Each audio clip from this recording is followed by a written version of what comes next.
Greetings, I am the Cartoon Hero, and maybe this is just me, but have you ever looked at just promotional art or the cover for something and immediately known that you had to see or own it? It's happened to me before, and I guess you could chalk that up to good marketing, but after you take in a lot of media, you start to realize what you like and don't like. And sometimes things you see just click with what you like immediately. The first time I saw this particular image from Chobits in the pages of Beckett Anime Collector, for those who remember that, I knew that I had to read it. And the same goes for what I'm talking about today, Witch.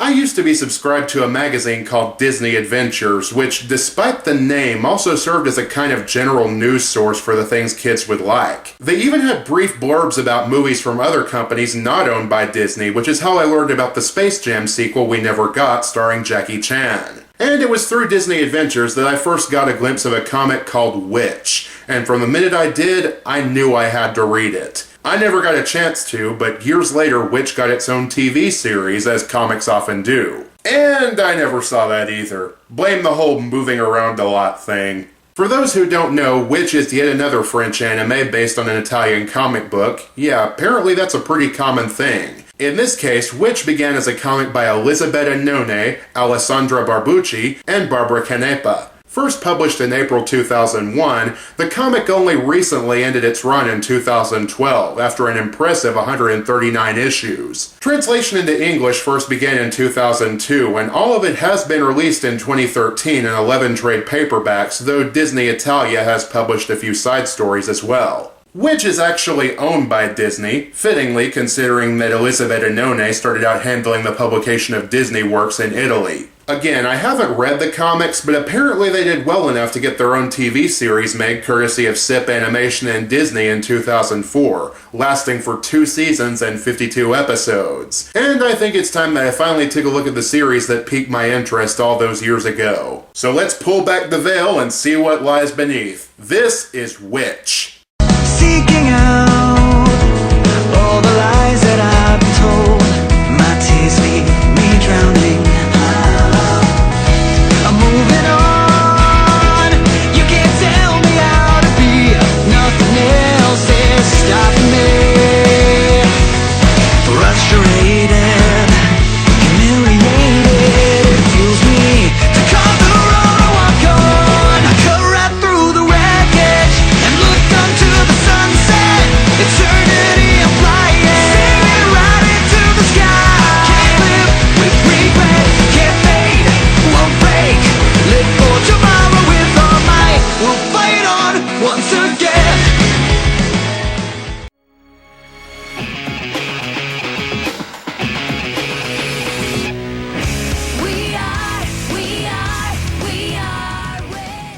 In the world of Meridian, in a reality slightly next to ours, a war is raging. An evil empire led by the nefarious Phobos basically rules the world, but of course, as with most evil empires, there's a ragtag bunch of rebels defying them, including this guy, Caleb, who'll be pretty important. As I said, and the narration kindly provided at the beginning of the first episode does too, this reality is slightly next to ours, basically in another dimension. And the only thing separating that world from ours is a magical barrier known as the Veil. But now the Veil has begun to weaken, causing portals to form between Meridian and our world. Which is bad news because the Guardians believe that the true heir to Meridian is actually somewhere on Earth, and Phobos will do anything to get her back. Mostly because the heir is Phobos' sister. There's only one possible solution. Recruit a team of teenagers with attitudes! Well, it's less Power Rangers and more Sailor Moon.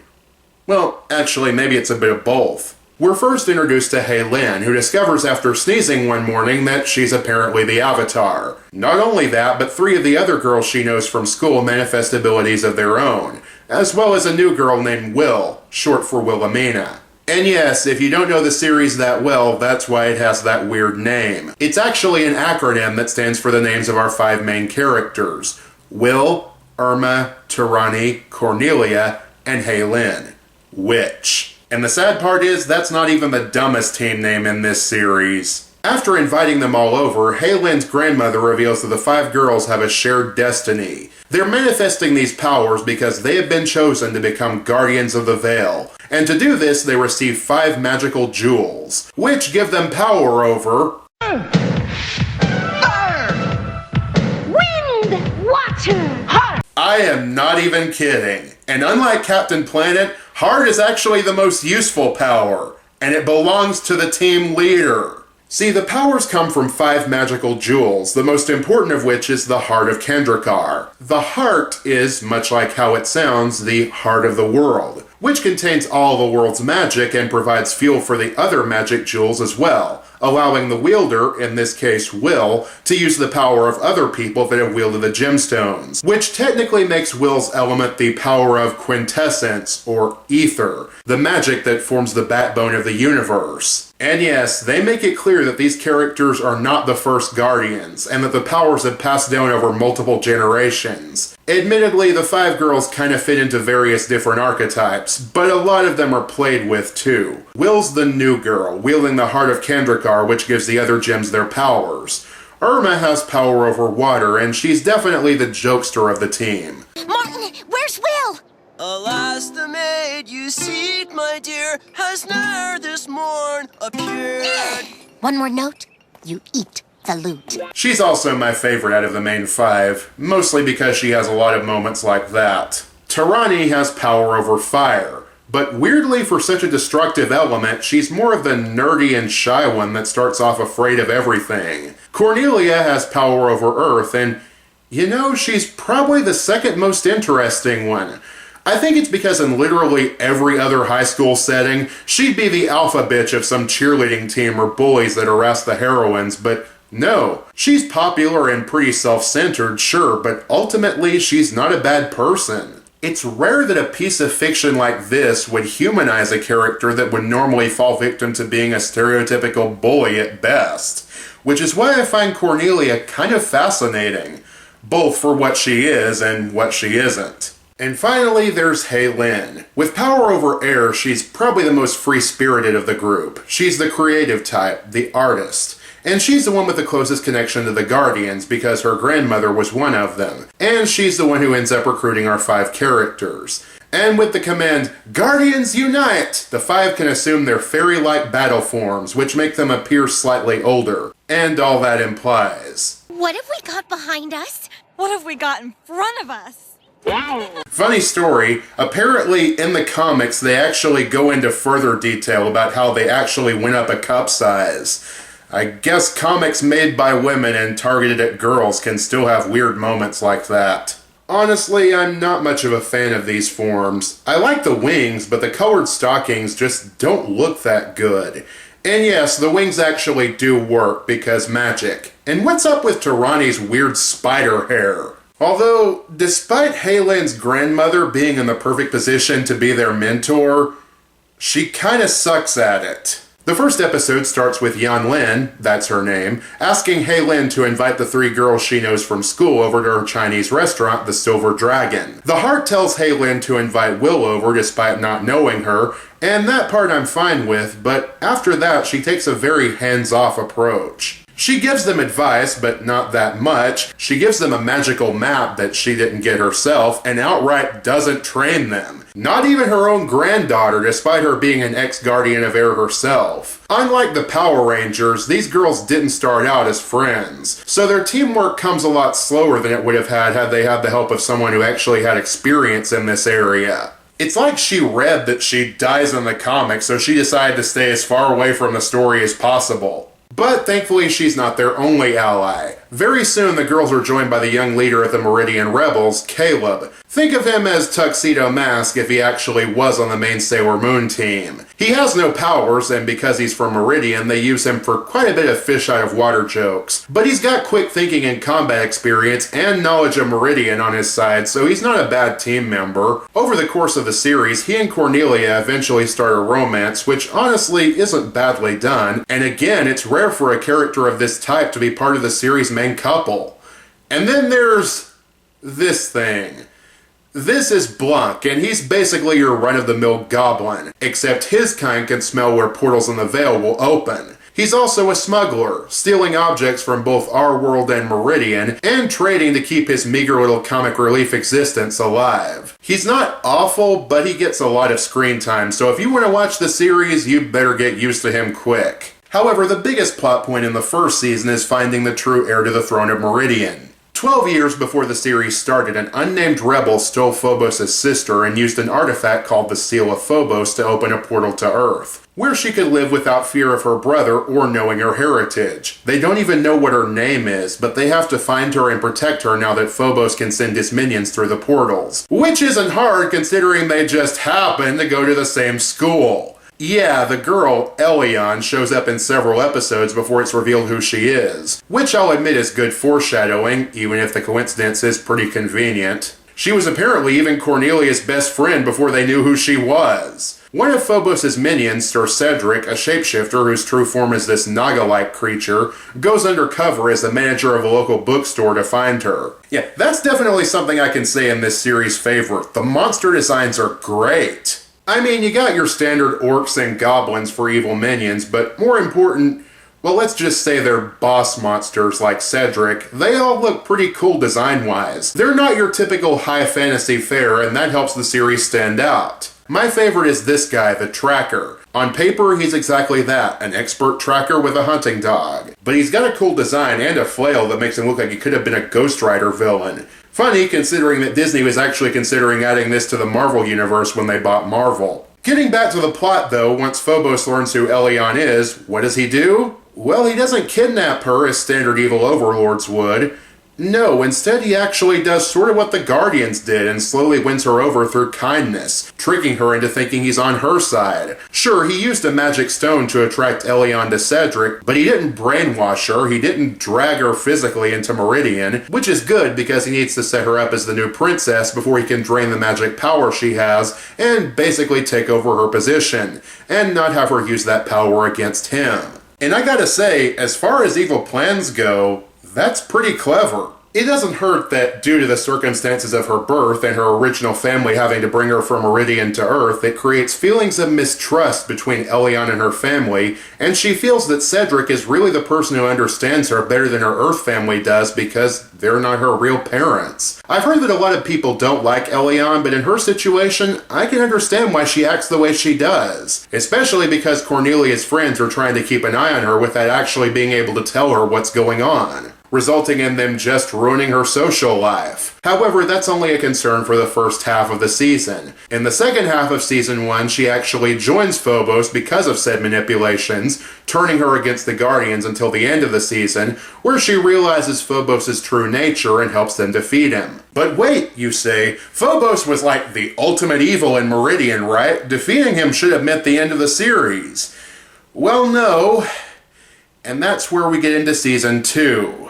The dumber of the two seasons. Yeah, it's kinda awkward when the last episode of season 1 was called The Final Battle, and it wasn't, though not as awkward as the series ending, which I'll get back to. Anyway, in season 2, all seems peaceful again after Phobos is defeated, but it isn't, because a new threat from the Guardians of the Past has come back to haunt them. It's almost like Yan Lin not telling them everything was a bad thing or something. But yeah, this new threat is Nerissa, the former holder of the Heart of Kandrakar. She was part of the same group of Guardians that Yan Lin was a part of, and the two of them are the last remaining Guardians of that group. Kinda hilarious when you consider that by this point Yan Lin was already dead in the comics. Anyway, Nerissa went crazy from the absolute power the Heart offered and became evil. And that's about all we get as far as motivation. In fact, she actually starts collecting the girl's former enemies and forming her Knights of Vengeance. Geez, with a name that subtle, you should call yourself the Evil League of Evil. Not gonna lie, even just comparing her to Phobos, Nerissa is a pretty boring villain. Yes, she wants power, and that was what Phobos wanted, but Phobos went about it in a way that was at least a little interesting. That is up until the end where he decided, fuck subtlety, I'll just kidnap her, but that led to his downfall, so I think it kind of evens out. It's like the show itself realized how lame the previous Guardians were, because eventually we learn all their names. Cassidy, Halinor, Yan Lin, Kadma, and Nerissa. Yes, as Haylin pointed out, their names spell chicken. To be fair, they don't call themselves that, but still. Honestly, Season 2 might as well have been called the season of pointless changes. As if to further drive home the point that this show is obsessed with initials, suddenly in Season 2, the episode titles went from regular titles to titles starting with the 26 letters of the English alphabet, in order. Nothing wrong with that, it's just a weird gimmick to throw in when the first season didn't have anything like that. Though I will give them credit for not cheating when it comes to things like X and Z. Words that start with those letters aren't exactly common, but they pulled it off. However, then they started to give the characters these weird new abilities, most of which had nothing to do with their elements. Like, in addition to their magic powers, they suddenly had psychic abilities like technopathy and telekinesis. Why? No idea. I mean, they say it's a side effect of Will realizing the true nature of her power, but it still feels like a pointless addition trying to unsuccessfully shake up the formula. I know I've been harsh on some elements of this show, but a lot of it is just pretty mixed in terms of quality.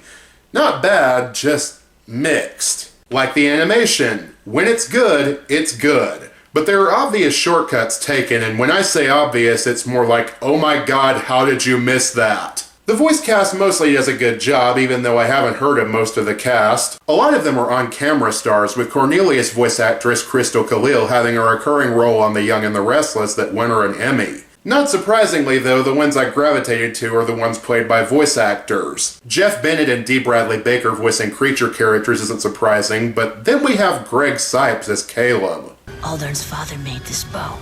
I've lived in tents smaller than this. Why am I wearing enough clothes for a 400-pound clown? Not the voice I would have chosen for the character, honestly. I mean, he does a good job, but later in the series, Will gets a love interest in the form of this guy, Matt, voiced by Jason Marsden. In my opinion, I think Marsden should have played Caleb and Sipes should have played Matt, but that's just me. Also, Tarani is voiced by the same actress who'd go on to play Trixie in American Dragon Jake Long. We'll get back to that in a few months. But other than her, the only one of the main characters that's voiced by a voice actress is, surprise, Irma, who's voiced by Candy Milo. I mean, there's also Lauren Tom as Yan Lin, but you already know what I think of her. Though one thing the show definitely does get right is the theme song. We are rich. We are.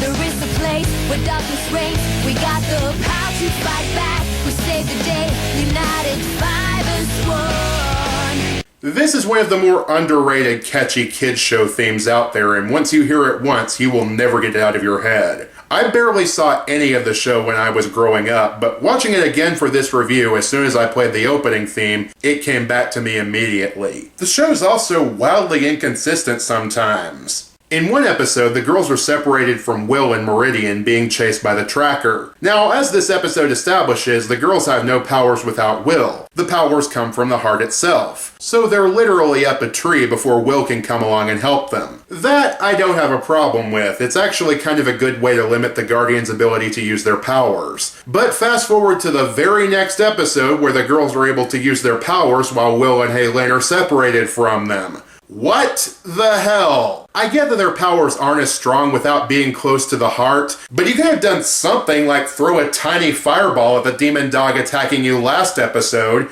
Hey, I know if I were a dog, I'd at least slow down from that. And then there's the ending.